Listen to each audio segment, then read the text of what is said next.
I just want to start off by really identifying what faith is not. Faith is not desire. You can hope for and you can pray for something. You can sincerely desire and crave for something. It doesn't make it faith. Now, desire can lead to faith, but desire doesn't necessarily make it faith. And, you know, when I was a teenager, man, my main goal, my main desire as a teenager was to get a car. How many of y'all can relate to that, man? I mean, it's all about getting a car. Well, that was a desire. That didn't make it faith. Here's the second thing. Faith is not pretending that something is true that isn't true. I got a bottle of water up here. I can say all day long that this is chocolate milk. But the bottom line is it's water. You know, faith is not like conning yourself into something or psyching yourself up to pretend something is not what it actually is. And then here's number 3. Faith is not a feeling. And it's really important because feelings oftentimes get in the way of faith, and we feel a certain way, and we want to go a certain way based on our feelings. And faith many times manifests itself by us moving forward in a direction that we don't feel like going, but it's a step of faith. And then here's the 4th thing. Faith is not cutting a deal with God. It's not saying, hey, God, hey, if you do this, I will do this. Kind of bargaining with God. Faith is looking at life through God's perspective, through the way God views things. Hebrews 11:1 says that faith means being sure of things we hope for and knowing that something is real, even if we do not see it. Notice it says not might, not hopefully, but what we hope for. Faith is being certain of things that we do not see. It's really all about our vision. And faith is learning to see things from God's point of view. A good example of this is found in the Old Testament in Numbers 13 and 14.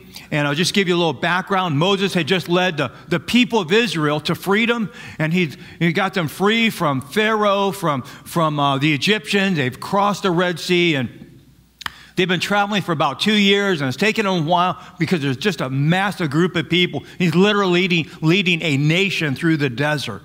And so finally it comes to the place where they're getting ready to cross the Jordan and go to the Promised Land. And the Promised Land had been promised to them for 400 years. That God said that they would have their own country.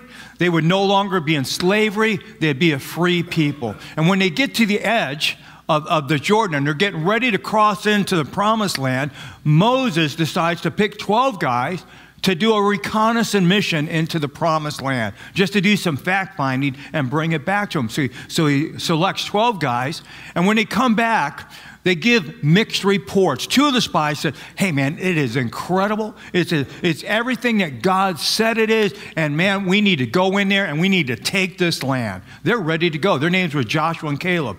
But the other 10 spies said, hey, man, it is everything that God has said it's to be. However, and then they give a list of why they can't do it. And they're not viewing things through eyes of faith. They're viewing things through eyes of fear. Joshua and Caleb, they're looking through eyes of faith. But these guys, they're looking through eyes of fear, which actually prevented an entire generation from missing what God had for them. Because God said, okay, if you're not going to trust me, if you're going to walk by fear and not faith, I'm going to let you wander around in the desert for 40 years or until you die. And folks, we don't want that to happen to us. We don't want to miss God because of fear. We don't want to be wandering around because we don't have God's viewpoint on life. I want us to look at it and really kind of compare, what happens when we walk with eyes of fear versus when we walk with eyes of faith. And so first off, looking at eyes of fear, what's the 3 things that happen? First of all, small things become huge. We exaggerate our difficulties. Now here's the amazing thing. God has delivered the people of Israel from Egypt, the most powerful nation in the world, from the most powerful evil leader in the world. I mean, it'd be like somebody being delivered from Russia or China and a very oppressive government. You know, they took on Russia, they took on China, they won, and now they're concerned with like maybe Belize. or the Falkland Islands. You follow what I'm saying? I mean, there's just no comparison. They take out this, they come against this whole nation, and they're worried about this local tribe. How quickly we forget. The more you look at your problem, the bigger your problem gets. Somebody criticizes you, and all of a sudden in your mind, if you let it go there, it becomes blown out of proportion. And in your mind, everybody is criticizing you, and it grows into this dragon in your mind. And Numbers 13, 27, 28, here's the negative report. It says, we arrived in the land you sent us to see, and it is indeed a magnificent country, a land flowing with milk and honey. Here is some fruit we have brought as proof. But the people living there are powerful, and their cities are fortified and very large. And what's more, we saw Anakim giants there. And then you read the next verse, that they will crush us. So basically, the majority of the spies, they come back with a negative report and say, man, they're going to crush us.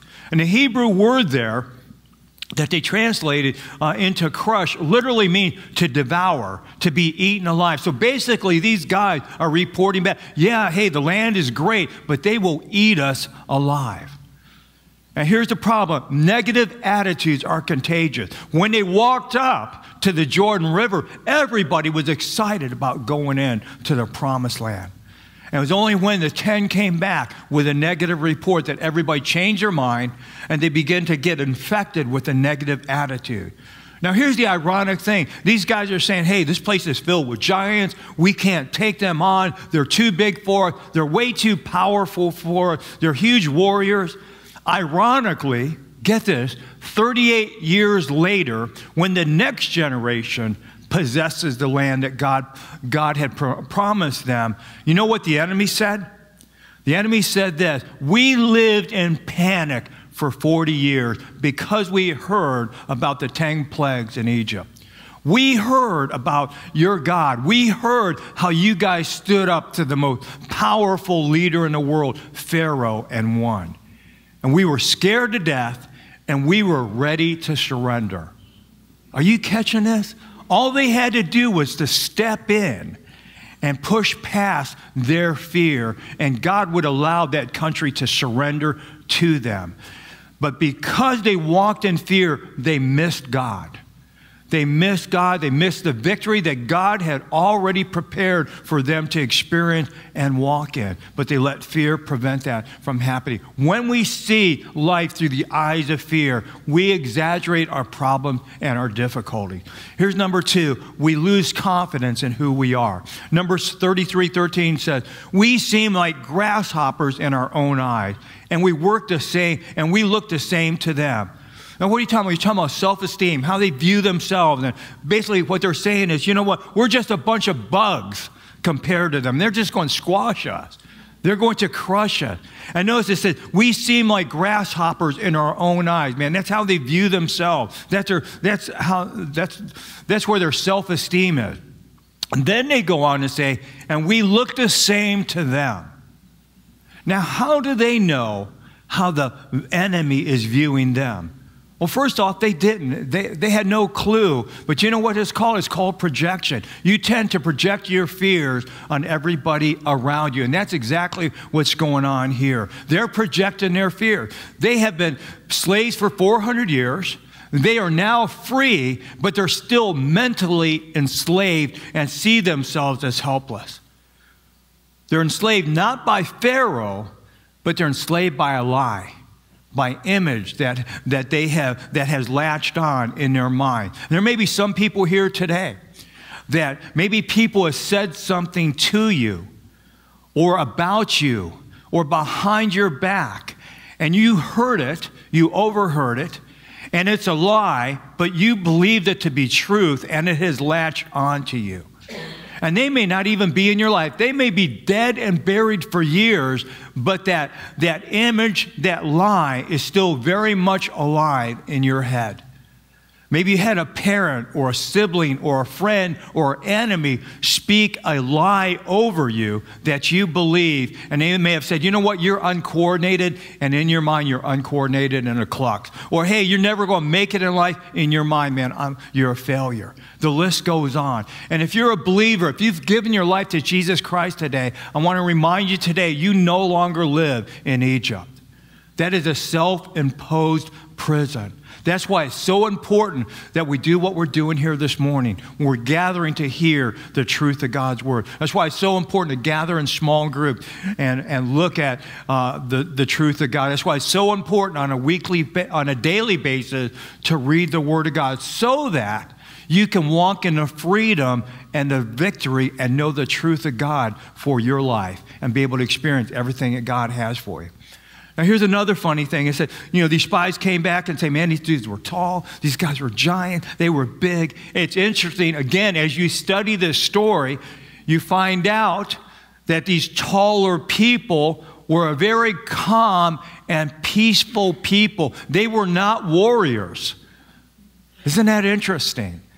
Man, the people of Israel, they lost the battle in their minds because they walked with fear rather than with faith.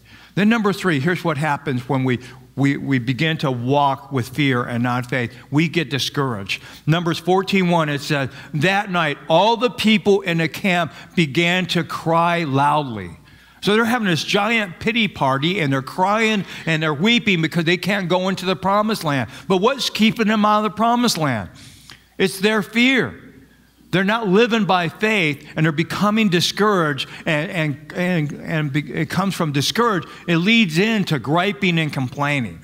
Let's look at Numbers 14:2. After their all-night pity party, it says, all the Israelites complained against Moses and Aaron, and all the people said to them, we wish we had died in Egypt, or we wish we would have died in a desert. So first they're crying, they're having a pity party. Then they shift to complaining, blaming Moses, and just saying, hey, I wish we'd have died in Egypt or in the desert. And then they shift and they begin to blame God. Numbers 14:3, why is the Lord bringing us to this land to be killed with swords? Our wives and children will be taken away. We would have been better off going back to Egypt. And what are they saying? They're saying, you know what? We know better than God. And notice they're blaming God for not letting them go to the promised land. Again, God's not holding them back. Their fear is holding them back. Now, all of a sudden, they're remembering the good old days in Egypt.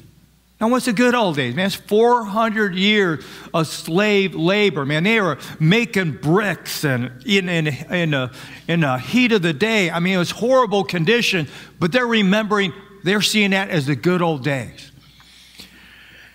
And what I want to say to you, I want you to catch this. Here's what's important. It was slavery, but it was something that was safe in their minds. And a lot of people get stuck in safe slavery. What do I mean by that? They get stuck in a relationship, maybe an abusive relationship, or they are enslaved by fear or a habit or a thought pattern. And in their minds, they're saying, you know what, this is predictable. I know how this is going to work out. Yeah, it's an abusive relationship, but, I'll get over it eventually. It will eventually, he'll go this far or she'll go this far, and then she'll come back, and it's this warped thing. And it's predictable, and it's familiar. And it's like, hey, I know what's waiting for me in Egypt. And maybe there's some people here that's the way you're living your life right now. Some of you may be confused between safety and slavery. I want to encourage you. I want to tell you, speak the truth of it. It's not the same. You may be saying, well, I know it's a bad situation, but at least it's predictable. This is who I am. This is what I do. There's no real freedom there without risk-taking. Safety and freedom are at the opposite ends. And God made you to be a risk-taker. God made you to live by faith. Don't die in the desert. So let's shift gears. Let's look at what happens when we do life, looking at it from God's perspective, looking at things with eyes of faith. Here's the first one. Faith gives you a new perspective. In other words, faith shrinks your problems. When you see your problem, through God's view, then all of a sudden things become manageable. If you have a big God, guess what? Your problems are going to get smaller. But if you've got a small God, your problems are going to get bigger. Now, when you have that mindset, you take it to God and say, God, I trust you for this. I may not know what you're doing here. I may not have everything figured out and how this whole thing's going to land. But God, I'm coming to you with a childlike faith, and I'm trusting you. God, I recognize you have every hair in my head counted. You know this is happening. I'm trusting you.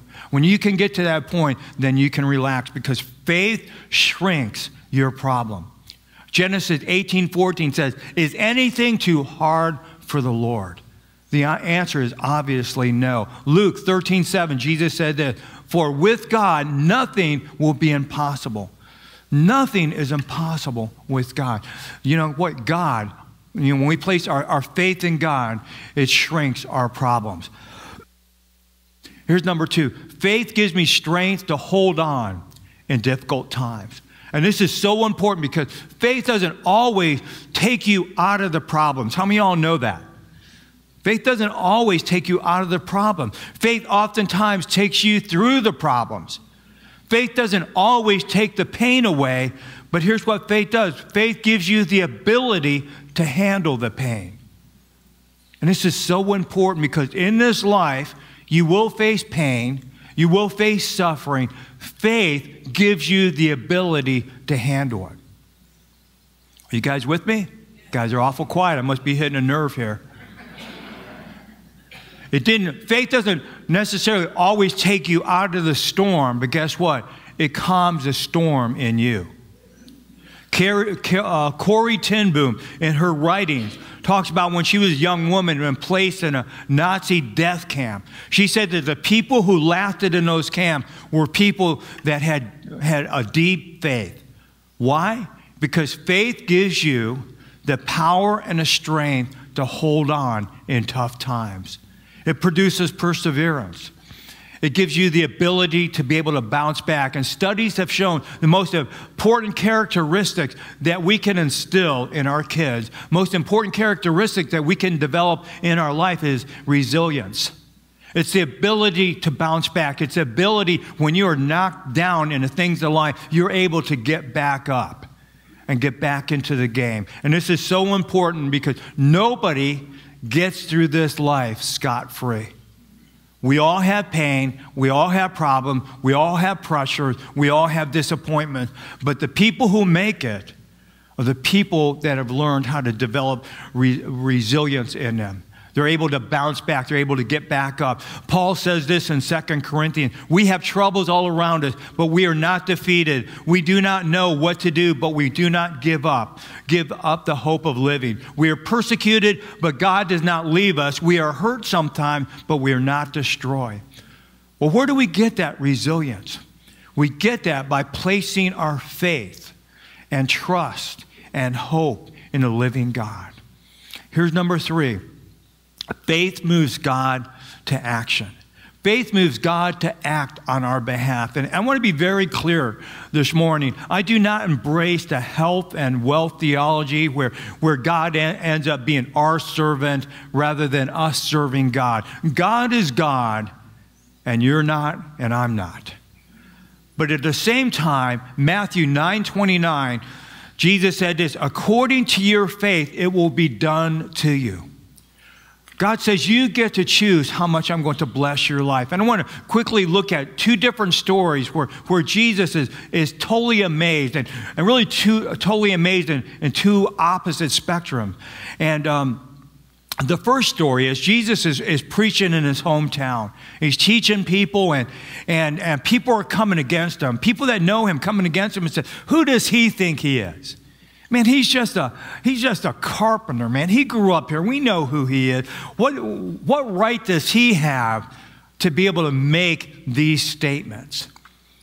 And Jesus is amazed at this. And Mark 6:5-6 says this, so Jesus was not able to work any miracles there except to heal a few sick people by putting his hands on them. He was amazed at how many people who had no faith. He was amazed at their lack of faith. He was blown away. He was taken back that they did not believe that he could do what he said he would do. The second story is found in Luke 7. I'm sure you know the story. There was a centurion who the Jewish people, by the way, hated centurions because of the way they treated the Jewish people. But there's centurion. They had a very sick servant that was ready to die. And the centurion was very fond of this servant. And so he sent someone to get Jesus. And so Jesus meets the centurion. And the centurion looked at Jesus and said, Jesus, you don't even have to pray. You don't even have to come to my house. All you have to do is give the word, and I know my servant will be healed. And this is how Jesus responded in Luke 7:9. When Jesus heard this, he was amazed. Turning to the crowd that was following him, he said, I tell you, this is the greatest faith I have found anywhere, even in Israel. Those who had been sent to Jesus went back to the house where they found the servant in good health. Two different times, Jesus is amazed. He's amazed at people's lack of faith, but he's also amazed at some other people's great faith. And here's the question that I want to pose to you today. If Jesus was to look at your level of faith, those things that you believe in him for today, would he be amazed at what you are believing and trusting him to do? Or would he be amazed at your lack of faith? And a good way to test this is to look back over this past week, look at your prayer life. If Jesus was to come into your life and just say, hey, listen, I'm going to answer every prayer that came off your lips this past week. Let me ask you, would your family be different? Would this community be different? Would the world be different? Or if he answered your prayers and what you believe in him and trusting him for, would you be, man, my sinus infection gone and I got a raise at work? My challenge to you is to trust God for more, to believe God for more. I want you guys to hear a testimony from a young couple from our church that had a firm belief in God and was holding on to God for a miracle. I want you to watch this video and then I'll come back up and close it. I think Nate and Katie's here. Why don't you stand up, Nate and Katie? Can you guys just stand up? All right.